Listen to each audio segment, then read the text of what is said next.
Kita mempersiapkan hati kita untuk belajar firman Tuhan dengan tema sesat di rumah Bapa. Ya, kok bisa sesat di rumah Bapa? Marilah kita bersama-sama membuka Alkitab kita dan kita akan membaca nats ayat Alkitab yang tertulis di dalam Injil Lukas pasal yang ke-15 ayat 25 sampai ayat yang ke-32. Sudah menemukan? Mari kita buka Alkitab kita masing-masing. Lukas 15 ayat 25 sampai ayat 32. Saya akan bacakan ayat yang ke-25, nanti ibu-ibu ayat berikutnya, demikian kita bergantian. Tetapi di ayat yang ke-32 kita akan baca secara serentak, secara bersama-sama. Demikian firman Tuhan yang tertulis dalam Injil Lukas 15 ayat 25 sampai ayat yang ke-32. Tetapi anaknya yang sulung berada di ladang, dan ketika ia pulang dan dekat ke rumah, ia mendengar bunyi seruling dan nyanyian tari-tarian.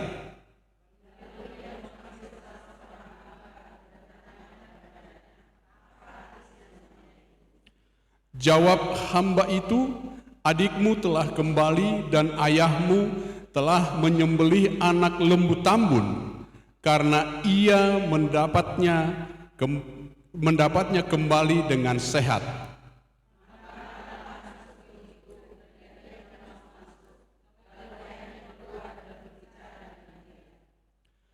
Tetapi ia menjawab ayahnya, katanya, telah bertahun-tahun aku melayani Bapa dan belum pernah aku melanggar perintah Bapa. Tetapi kepadaku belum pernah Bapa memberikan seekor anak kambing untuk bersukacita dengan sahabat-sahabatku.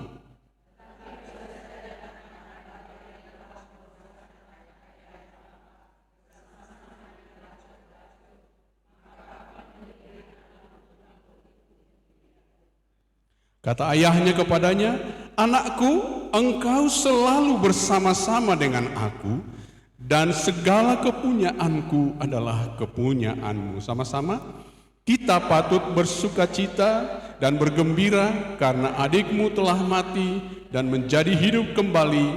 Ia telah hilang dan didapat kembali. Saya baca sekali lagi ayat 32. Kita patut bersukacita dan bergembira karena adikmu telah mati dan menjadi hidup kembali. Ia telah hilang dan didapati kembali. Nah, didapat. Kalau kita melihat di dalam perikop ini, ada hal yang diceritakan sebelumnya dan yang sering dan paling sering dibahas, yaitu tentang anak bungsu yang disebut terkadang sebagai anak yang hilang. Kalau dalam bahasa Batak Toba, di dalam lagu dikatakan parjalang, say mulak, oh parjalang, say mulak maho. Ya, orang yang dianggap sebagai tersesat. Tetapi dalam paroh kedua dari perikop ini secara khusus lebih menyoroti anak yang sulung. Dan di dalam persekutuan atau komisi orang tua memberikan tema sesat di rumah Bapa. Kalau orang sesat di rumah sakit itu biasa. Ya, apalagi di rumah potong. Tapi ini sesat di rumah Bapa. Ya, saya sendiri agak susah juga untuk memahami ini. Tetapi setelah saya baca lagi, ya ada memang unsur-unsur yang menunjukkan hal itu. Ada orang di rumah, tetapi seperti orang asing dia rasanya. Kira-kira seperti itulah mungkin sesatnya itu. Jadi ibu-ibu yang saya kasih dalam Kristus, kita melihat di sini bagaimana orang bisa sesat di rumah Bapa dan seperti apa. Dan apa aplikasinya bagi kita sebagai orang percaya, bagaimana kita menerapkannya. Dan kalaupun nanti akhirnya bagian dari yang kita bahas ini justru mengoreksi kita yang mungkin selama ini kita merasa keadaan kita baik-baik saja, tapi jangan-jangan kita juga yang tersesat itu. Karena di bayangan orang yang tersesat itu biasanya yang keluar atau memisahkan diri dari kawanan, yang keluar dari kandang, atau dalam hal ini yang meninggalkan rumah. Tapi di sini justru ditemukan yang berada di rumah bersama dengan Bapa setiap hari, tapi justru dia yang tersesat. Ya, kisah anak sulung ini adalah kisah seorang, saya mau katakan secara karakter dia adalah seorang anak yang baik. Ya, dia seorang anak yang baik. Ia setia dan taat kepada orang tua, tetapi ia keliru memandang diri atau status dan haknya. Kita lihat di dalam pembacaan kita itu dikatakan, sekian lama, sudah lama aku melayani Bapa. Ya. Dan tidak pernah melawan. Jadi dia baik sekali. Dan kalau kita lihat di pembacaan ini tadi di ayat yang ke-25 jelas anak yang sulung itu berada di ladang ketika pesta sudah dimulai. Saya bisa mengerti apa yang dirasakan atau kejengkelan atau bahasa Medannya dia palak ketika dia pulang. Didengarkan bunyi tari-tarian, rupanya menyambut adik yang hilang. Kenapa dia palak? Kalau saya coba cari-cari, adiknya pulang dipestakan, gak diberitahu dulu sama dia. Palak enggak? Ini baru pulang dari ladang,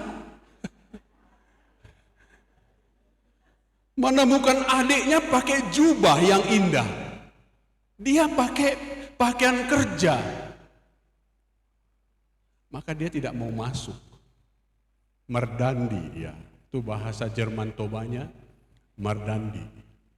Gak mau masuk dia. Tetapi akhirnya bapaknya harus keluar untuk kedua kalinya. Pertama kali dia keluar menyambut anak yang bungsu.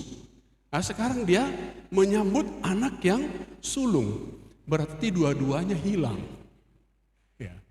Satu hilang di peredaran, satu hilang di stasiun. Boleh dikatakan demikian. Seorang anak yang baik, ia setia dan taat kepada orang tua. Saya rasa setiap orang tua suka anak yang demikian. Tetapi akhirnya orang tuanya sangat menyayangkan. Sangat menyayangkan pengertian dia, pemahaman dia. Sangat menyayangkan apa yang dilakukan oleh orang tuanya. Sehingga di bagian terakhir di ayat yang ke-32 itu, apa yang disampaikan, ditandaskan oleh orang tuanya, seharusnya dikatakan kita patut bersukacita dan bergembira karena adikmu telah mati dan menjadi hidup kembali. Itulah yang disampaikan oleh bapaknya. Dan ia telah hilang dan didapat kembali. Satu gambaran kalau sampai dikatakan dia telah mati, berarti dia sudah pernah dianggap tidak ada. Di kampung saya ada satu keluarga punya dua anak yang merantau dengan tahun yang berbeda. Ada banyak anaknya, tapi dua itu tidak pernah pulang dan tidak pernah tahu sampai hari ini. Dan biasanya kalau ditanya dianggap mati, dianggap sudah mati. Satu yang masih jauh di atas saya, satu di bawah saya. Artinya kami masih waktu Saya S2, dia S1. S2 maksudnya SMP, saya SMP, dia SD. Ya. Jadi itu menjadi berita. Dan kerap kali kami bisa mendengar ketika kami main-main di malam hari, mendengar orang tuanya itu mengandungi. Ya. Dan suka menyanyikan lagu apa? Molonang mate huama, pabuama, dini piki. Bisa juga saya nyanyi ya.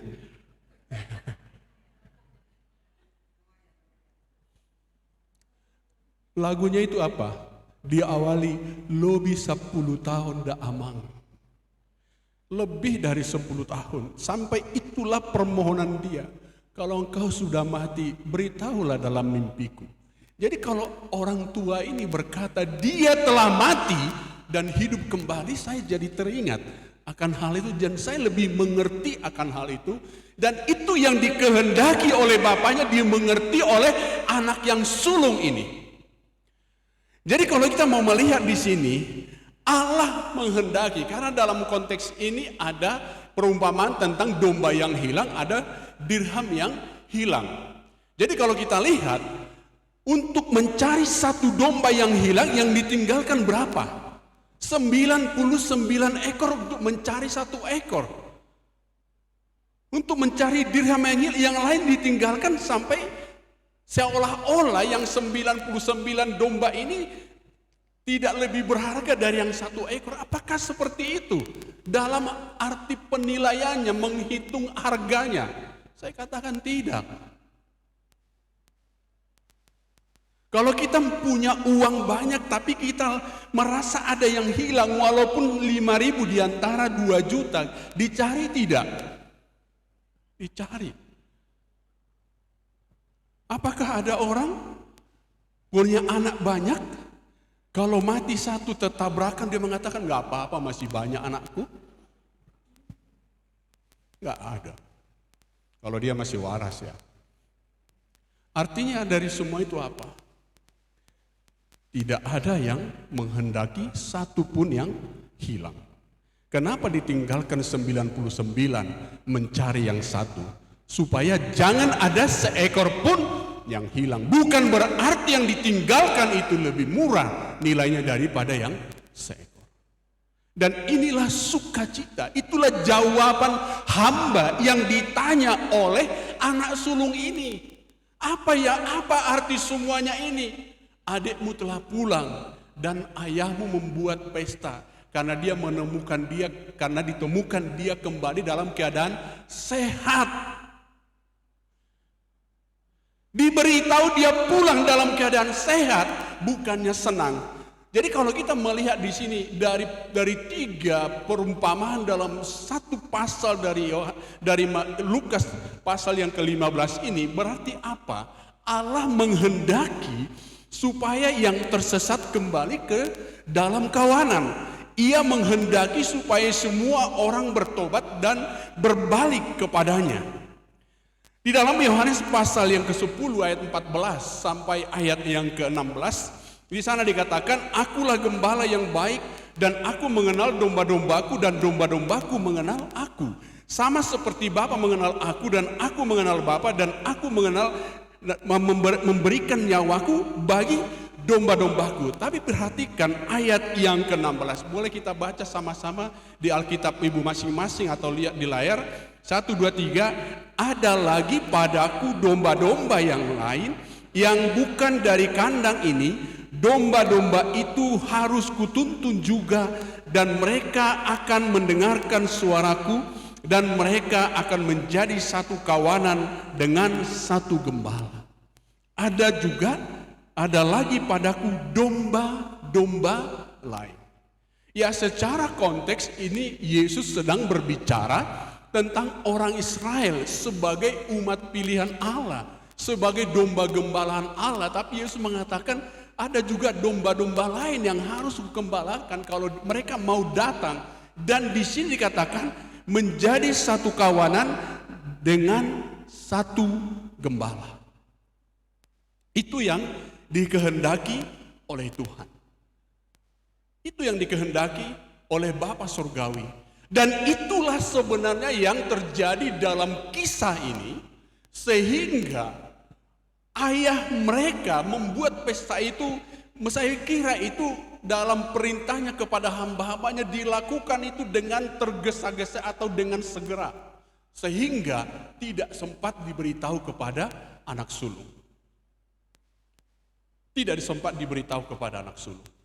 Tapi yang menjadi pertanyaannya di sini, ada anak yang sesat di rumah Bapa. Dalam hal apa dia sesat? Kita akan melihat 3 hal. Yang pertama, karena dia merasa diasingkan. Kemudian yang kedua, dia berperilaku sebagai pekerja. Kemudian dia tidak menikmati apa yang menjadi haknya. Kira-kira sudah paham ibu-ibu? Oke, mari kita berdoa.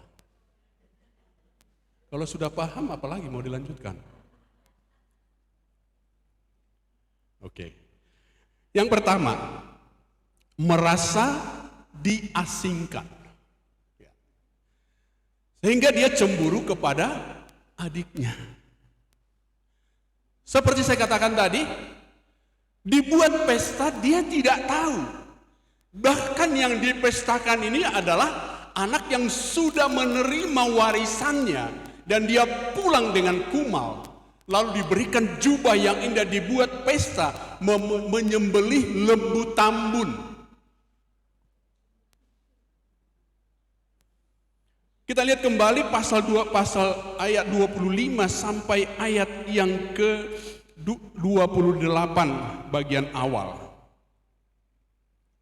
Tetapi anak yang sulung berada di ladang, dan ketika ia pulang dan dekat ke rumah, ia mendengar bunyi seruling dan nyanyian tari-tarian. Lalu ia memanggil salah seorang hamba dan bertanya kepadanya, apa arti semuanya itu? Jawab hamba itu, adikmu telah kembali dan ayahmu telah menyembelih anak lembu tambun karena ia mendapatnya kembali dengan sehat. Ayat 28 bagian awal atau bagian A boleh dikatakan begitu. Maka marahlah anak sulung itu dan ia tidak mau masuk. Dan disinilah saya mau katakan dia merasa diasingkan. Ya. Dia tidak disuruh pergi, tetapi keadaan di rumah begitu riuh memestakan adiknya yang sudah lama pergi menghabiskan hartanya, sedangkan dia datang dalam keadaan memakai pakaian kerja. Maka dia merasa seperti tertolak sehingga dia tidak mau masuk. Marahlah anak sulung itu dan tidak mau masuk.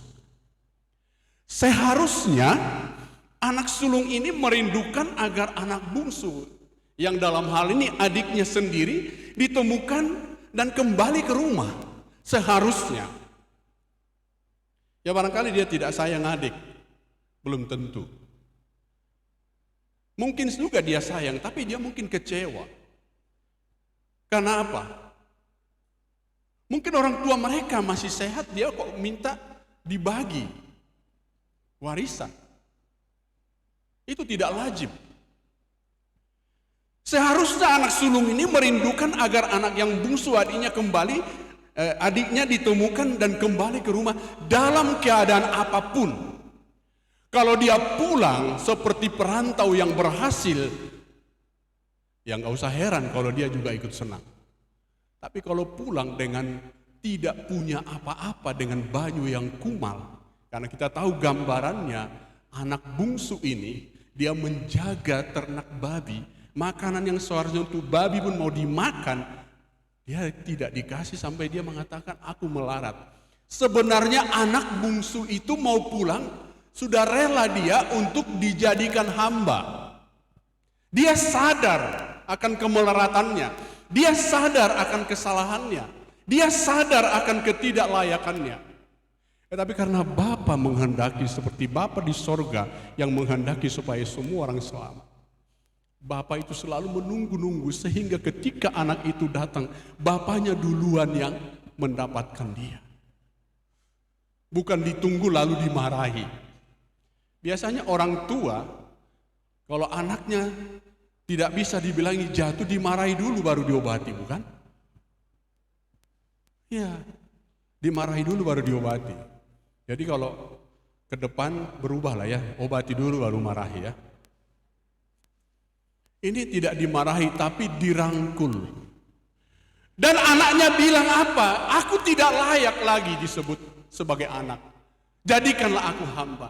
Bapaknya tidak jawab apa-apa, hanya mengatakan kepada hamba-hambanya, sembelih anak lembu tambun, ambil jubah yang paling indah. Dia tidak banyak ngomong, tapi dia buat satu tindakan. Jadi kita lihat di sini harusnya demikian. Ya, tapi apa yang terjadi ketika anak bungsu adiknya itu yang hilang kembali ke rumah, yang dikatakan didapat kembali, hidup kembali, justru anak sulung yang dalam tanda petik hilang atau sesat di rumah. Kenapa? Apa buktinya? Dia tidak mau masuk. Dia merasa disingkirkan. Dia merasa disingkirkan. Dalam Lukas pasal 15 ayat 10 dan 19 ayat 10 dikatakan, aku berkata kepadamu, demikian juga akan ada sukacita pada malaikat-malaikat Allah karena satu orang berdosa yang bertobat. Baru satu. Bagaimana kalau dua? Bagaimana kalau tiga? Ayat yang ke-10 dari pasal 19, sebab anak manusia datang untuk mencari dan menyelamatkan yang, bukan mencari dan menyelamatkan yang kaya, yang gemuk. Tapi kalau hilang yang gemuk itu ya dicari juga. Anak manusia datang untuk mencari dan menyelamatkan yang hilang. Jadi dia merasa terasing, padahal dia selalu di rumah, dia bisa menikmati segala sesuatunya. Maka ini menjadi satu perenungan bagi kita, supaya kita bisa merindukan siapapun orang datang kepada Tuhan. Atau bahkan kalau ada orang yang menurut kita orang-orang yang dahulu menjauhi, sudah meninggalkan Tuhan, kemudian dia bertobat, keadaannya lebih baik, ekonominya lebih baik, kita tidak perlu cemburu, kok enak kali dia, dulu dia sudah melakukan hal yang tidak benar, tapi setelah dia kembali kok cepat kali dia dipulihkan. Harusnya kita bersyukur. Kalau ada orang yang dulu melarat tapi dia kembali. Saya mengingat perkataan Pak Hari Marbun awal-awal saya ada di PDPA. Dia mengatakan kita harus senang kalau tetangga kita maju ekonominya. Atau bahkan jika lebih maju dari kita. Mungkin Kak Joyce baru dengar ini, perkataan Pak Hari Marbun ini. Ya Kak ya, baru ini dengar ya, terlambat ya. Saya waktu itu benar-benar tertegun merenungkan, kan banyak orang sirik atau iri kalau tetangganya tambah mobilnya, tambah anjingnya, tambah kucingnya. Angek dia. Iya. Gak bisa aku tidur gara-gara suara anjing. Coba makin berkurang. Kan susah dia. Nanti dia datang minta garam. Siapa yang susah? Lebih gak bisa lagi tidur bukan? Daripada suara. Saya ingat sekali perkataan beliau Bapak Hari Marbun. Justru kita harus senang kalau ada orang yang lebih maju dari kita. Tentu sama-sama maju. Jangan iri seperti itu. Artinya kalau kita kaitkan ini, jangan kita merasa terasing, jangan kita merasa seperti Tuhan tidak adil kalau ada orang yang mungkin dalam lingkungan yang sama, dalam pelayanan yang sama, dalam karir yang sama, dalam tahun kerja yang sama, kok dia lebih baik. Kita tidak perlu iri. Kita nikmati apa yang menjadi bagian kita. Karena Allah mengasihi. Jangan kita merasa seperti diperlakukan tidak adil atau diasingkan seperti anak sulung ini. Lalu yang kedua, berperilaku sebagai pekerja. Ya. Padahal dia sebagai anak, bahkan anak sulung. Kita lihat kembali di ayat yang ke-28b sampai ayat yang ke-30. Lalu ayahnya keluar dan berbicara dengan dia. Memang tidak dilanjutkan apa dialog mereka, pembicaraan mereka, langsung dicatat di sini jawaban dari anak sulung. Tetapi ia menjawab ayahnya, katanya, telah bertahun-tahun aku melayani Bapa dan belum pernah aku melanggar perintah Bapa. Tetapi kepadaku belum pernah Bapa memberikan seekor anak kambing untuk bersukacita dengan sahabat-sahabatku. Tetapi baru saja datang anak Bapa yang telah memboroskan harta kekayaan Bapa bersama-sama dengan pelacur-pelacur, maka Bapa menyembelih anak lembu tambun itu untuk dia. Perbandingannya itu terlalu jauh antara anak kambing dengan anak lembu tambun. Tapi yang saya soroti di sini, telah bertahun-tahun aku melayani Bapa dan belum pernah aku melanggar perintah Bapa. Seperti dia harus katakan, boleh dibilang dia seorang anak yang baik, anak yang takut kepada orang tua. Tapi di sini kita melihat dia memposisikan dirinya seperti seorang pekerja, melayani Bapa. Ya. Jadi sepertinya dia mengatakan, aku tidak pernah dihargai, nggak pernah diberikan penghargaan. Justru yang sudah menghabiskan harta dan kembali dengan tangan hampa, justru itu yang dirayakan. Tapi kembali kita mau melihat di sini, itulah perasaan dia dan itulah kesesatan dia.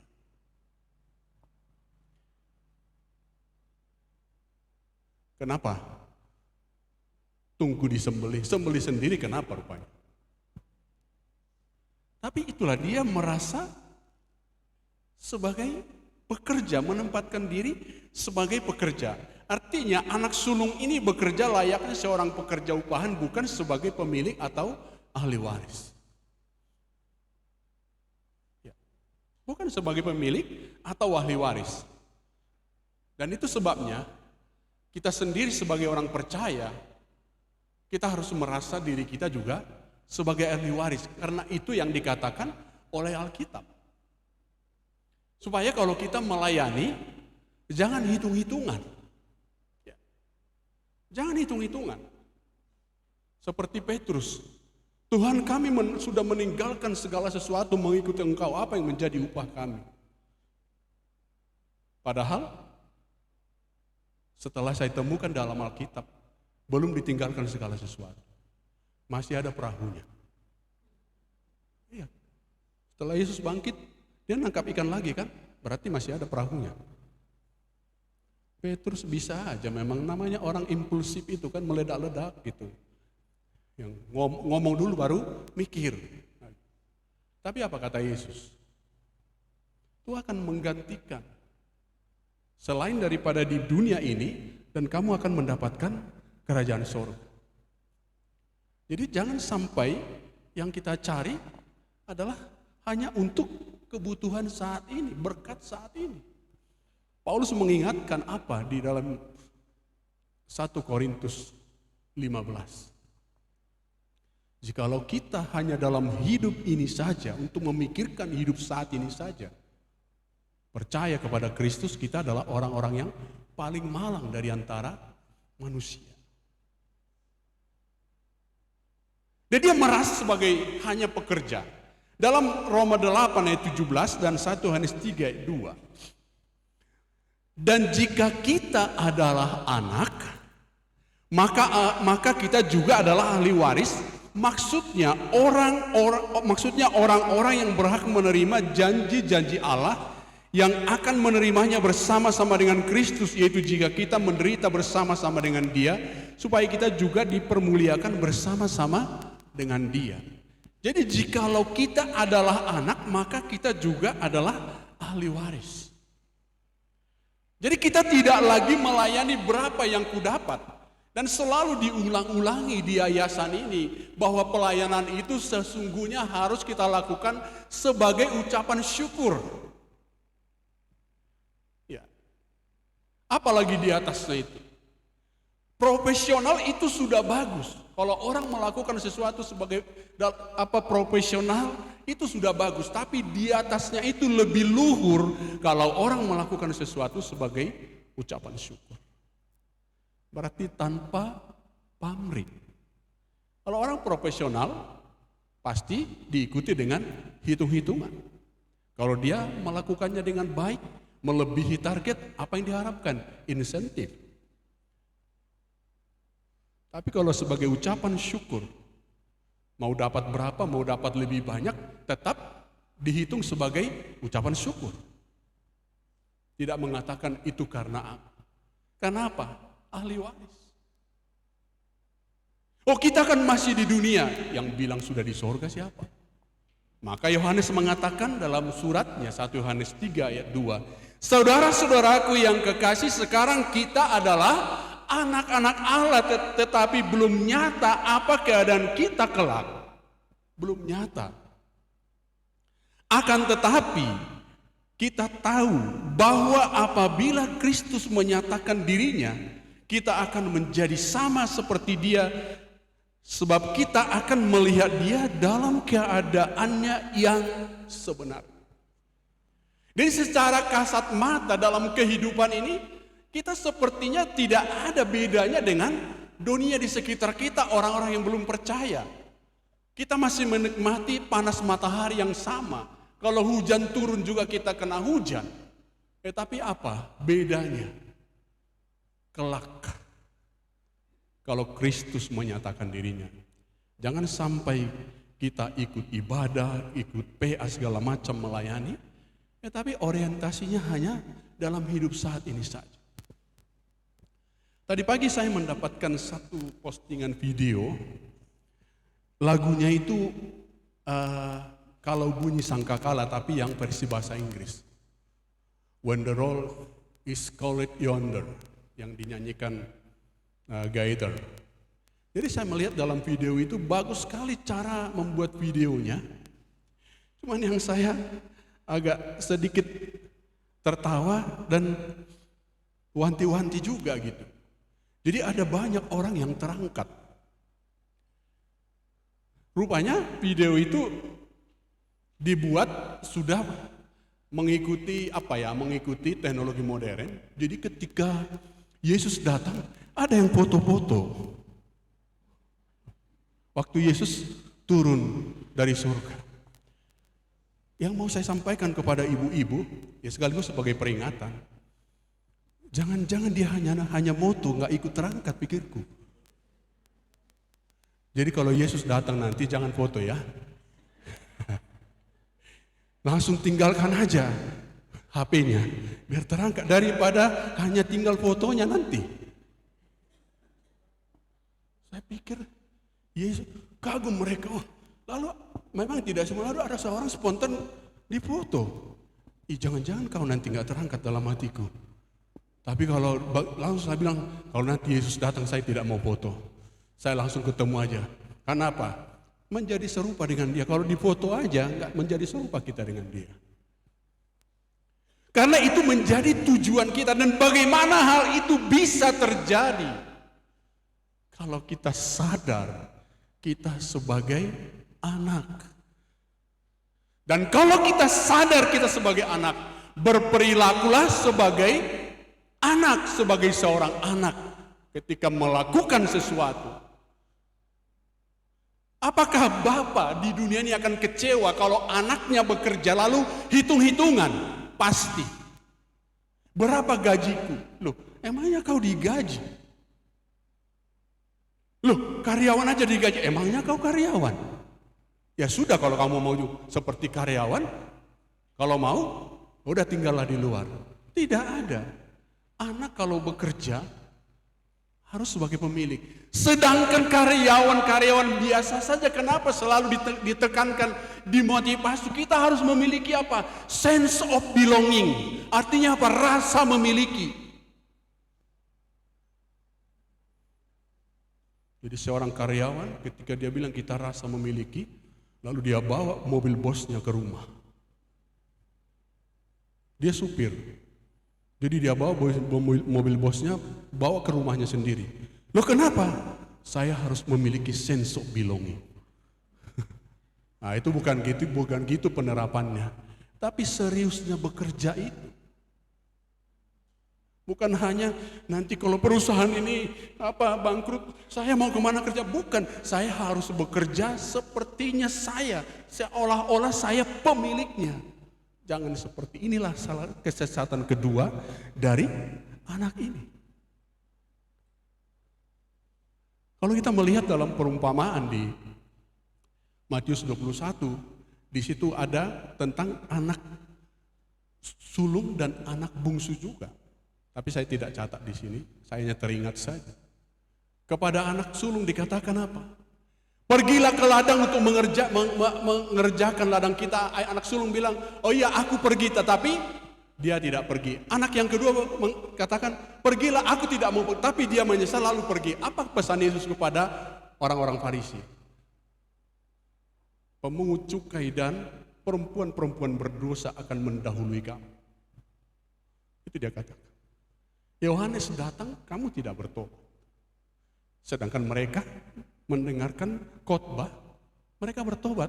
Apa yang harus kami lakukan? Kata mereka kepada Yohanes Pembaptis. Jangan sampai hal itu terjadi kepada kita. Yang mungkin, ya bukan yang mungkin, yang pada umumnya kita ini sudah lahir dan besar di tengah-tengah dan di kelompok, di lingkungan Kristen. Jangan sampai hal itu yang terjadi. Jadi orang yang tadinya tidak tahu apa-apa lebih maju. Kenapa? Seperti orang Farisi itu, sudah nyaman mereka dengan aktivitas agama mereka. Berapa kali harus berpuasa, memberikan persembahan, merayakan hari Sabat, memperingati hari Sabat. Tetapi mereka tidak pernah memiliki perjumpaan dengan Bapa Surgawi. Kita yang meyakini seperti tadi ditantang oleh MC, kapan berjumpa dengan Yesus? Syukur ada beberapa yang ingat, tapi lebih daripada itu bukan hanya ingat. Tapi bagaimana sekarang persekutuan dengan Bapa di surga? Bagaimana ketika melakukan sesuatu? Apakah seperti ini? Aku melayani Bapa bertahun-tahun, mulai dihitungnya, dia menganggap itu sebagai satu pengabdian. Jadi yang pertama tadi, dia sesat karena dia merasa diasingkan. Yang kedua, dia berperilaku seolah-olah atau seperti seorang pekerja, padahal dia adalah seorang anak, seorang ahli waris, bahkan anak sulung. Kemudian yang ketiga, tidak menggunakan atau tidak menikmati haknya. Bahwa ia lupa akan hak istimewanya sebagai anak, bahkan sebagai anak sulung. Menarik statement terakhir daripada orang tua atau dari bapaknya. Ayat 31 dan ayat yang 32. Kata ayahnya kepadanya, anakku, engkau selalu bersama-sama dengan aku dan segala kepunyaanku adalah kepunyaanmu.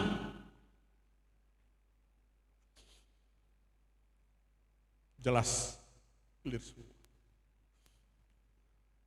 Kau bandingkan antara anak kambing dengan anak lembu tambun, ayahnya jawab, engkau selalu bersama-sama dengan aku. Kepunyaanku adalah kepunyaan. Berarti anak sulung ini yang salah. Kenapa dia tidak bisa berpesta dengan sahabat-sahabat?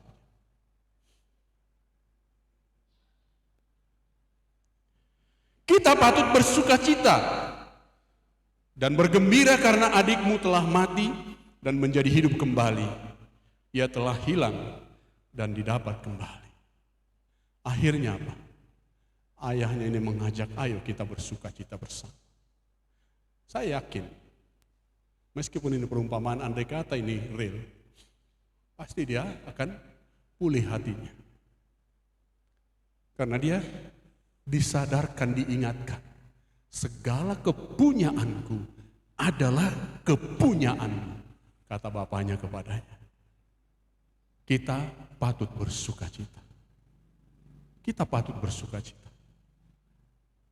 Jadi dia tidak merasa sebagai pemilik, sehingga dia tidak menikmatinya. Itulah kesesatan dia yang ketiga.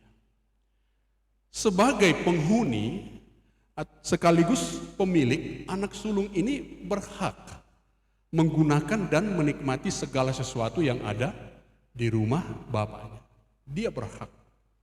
Itulah yang dia tidak sadari. Jadi tidak semua harus dikasih. Kalau dia sadar sebagai anak, dia bisa menikmatinya sendiri karena dia pun bekerja sebagai pemilik, menikmati juga sebagai pemilik. Bukankah beda cara orang menikmati mobil sewaan dengan mobil pribadi? Ya. Kalau ibu-ibu naik angkot, bisa kan suruh kapan berhenti, kapan jalan, bisa kan? Tapi bisa nggak suruh dia datang ke rumah? Nggak bisa. Jadi kalau zaman kami dulu waktu sekolah, biasanya kami hanya waktu pekan aja naik mobil, naik angkutan ke desa, selebihnya jalan kaki. Jadi sekali seminggu lah, waktu onan itu marmotor istilahnya. Begitu sampai di kampung, habis tenaga uang, kayak gitu. Karena kita bayar ongkos. Tetapi coba milik pribadi mobil itu dan ada supirnya yang digaji, kalau kita naik turun bayar nggak sama dia? Enggak.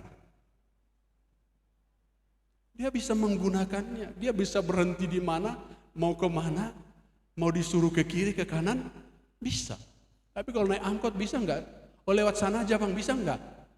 Nggak bisa, sudah ada rutenya, kecuali nyetir sendiri. Yohanes 8 ayat 35, dan hamba tidak tetap tinggal dalam rumah, tetapi anak tetap tinggal dalam rumah. Itu sebabnya ayah mereka sangat sedih ketika anak itu meninggalkan rumah. Karena tidak seharusnya. Sedangkan hamba-hambanya banyak tinggal di rumah. Sehingga dia sangat gembira ketika anaknya kembali ke rumah. Tetapi ayah itu sedih ketika anak yang berada di rumah, dia merasa berperilaku seperti bukan pemilik rumah, bukan penghuni rumah. Semua orang dalam Roma 8 ayat 14 sampai 5, semua orang yang dipimpin roh Allah adalah anak Allah. Sebab kamu tidak menerima roh perbudakan yang membuat kamu menjadi takut lagi, tetapi kamu menerima roh yang menjadikan kamu anak-anak Allah. Oleh sebab itu kita berseru, ya Aba, ya Bapa. Saudara, ibu-ibu, kalau baca tadi ayat sebelum ayat 25, anak bungsu ini sudah sempat memiliki perasaan bukan lagi anak, tapi sudah menjadi perasaan budak, mau bekerja pun seperti budak lain, aku sudah siap, karena dia melarat. Tapi apakah bapaknya mengizinkan dia seperti hamba-hamba lain ketika dia pulang? Tidak, dia tetap diterima sebagai anak meskipun dia mau dijadikan seperti salah satu pekerja dari ayahnya. Dia sempat takut untuk pulang. Tapi ayahnya memastikan dia supaya Tidak takut dengan cara apa? Dia tidak jawab jadikan apa? Dia jawab dengan cara suruh hambanya cari jubah yang paling bagus, sembelih lembu yang paling tambun, sehingga dia tidak takut lagi. Tidak takut lagi. Kita bersuka cita sebagai orang percaya. Ketika kita menghadap Allah, Dia kudus, Dia agung. Sebenarnya Dia tidak terhampiri. Tetapi kenapa kita bisa memanggil Dia sebagai Bapa? Umat agama lain kok bilang, kok sombong kali kalian bilang Allah itu sebagai Bapa. Saya jawab, bukan kami yang ngaku-ngaku sebagai anak. Bapa itu yang mengatakan bahwa kami anaknya. Ya bukan? Kapan itu terjadi? Setelah kita dilahirkan kembali, kita menjadi anak. Kalau belum, itu masih ngaku-ngaku. Walaupun tiap hari berdoa atau tiap minggu Bapa kami yang di sorga, kapan kau jadi anak? Nggak pernah lahir kok jadi anak. Anak itu kan harus lahir kan? Iya. Tapi kalau dia sudah memiliki persekutuan kapanpun. Ya, saya pernah memberikan ilustrasi. Di istana presiden itu kalau seorang mau datang bertemu presiden pasti bertemu dulu dengan pengawal. Tapi kalau anak masih perlu nggak permisi sama pas pampres? Perlu nggak anak kandung dari presiden perlu nggak permisi sama pas pampres kalau dia masuk ke istana? Nggak perlu. Kenapa? Mereka tahu itu anak. Dan mereka yang salah kalau sampai mereka halang-halangi. Maka dikatakan di sini, sebab kamu tidak menerima roh perbudakan yang membuat kamu menjadi takut lagi, tetapi kamu telah menerima roh yang menjadikan kamu anak Allah. Oleh roh itu kita berseru, ya Aba, ya Bapa. Makanya dalam penyembahan kita, karena itu adalah pertolongan Roh Kudus. Kenapa ketika kita sebut Allah itu Bapa, ada kesejukan, ada ketentraman. Ketika itu nyanyi terakhir, Bapa terima kasih. Ada nggak rasa kesejukan? Atau udah biasa saja? Jangan-jangan ibu-ibu yang sudah sesat bilang Bapa terima kasih tapi tidak merasakan kasih Bapa. Ini udah tersesat di rumah jadinya. Tolong ya, kalau ada ini tolong supaya ditinjau kembali hubungannya, komunikasinya, HPDT-nya. Kalau ibu-ibu menyebut nama Yesus, Roh Kudus, Bapa tidak merasakan lagi satu getaran, ada yang perlu diperiksa. Jangan-jangan sudah ada penghambat. Periksa hubunganmu. Sama seperti ini. Hubungan anak sulung dibereskan dengan Bapa. Di pernyataan terakhir apa dikatakan Bapa? Anakku, engkau setiap hari bersama-sama dengan aku. Mungkin walaupun setiap hari bersama-sama, tapi relasi anak dan bapa tidak seperti semestinya. Jangan sampai kita kehilangan relasi dengan Bapa, walaupun masih melakukan saat teduh, masih ikut ibadah. Karena ada orang di tempat ibadah seperti ini, saya pinjam istilah medis, dislokasi.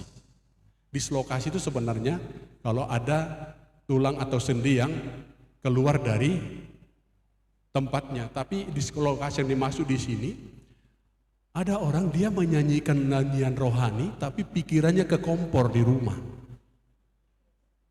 Itu dislokasi. Ya. Atau pikirannya dipajak. Di tengah ibadah saja ada bersama-sama bisa begitu, bagaimana lagi HPDT-nya? Ya.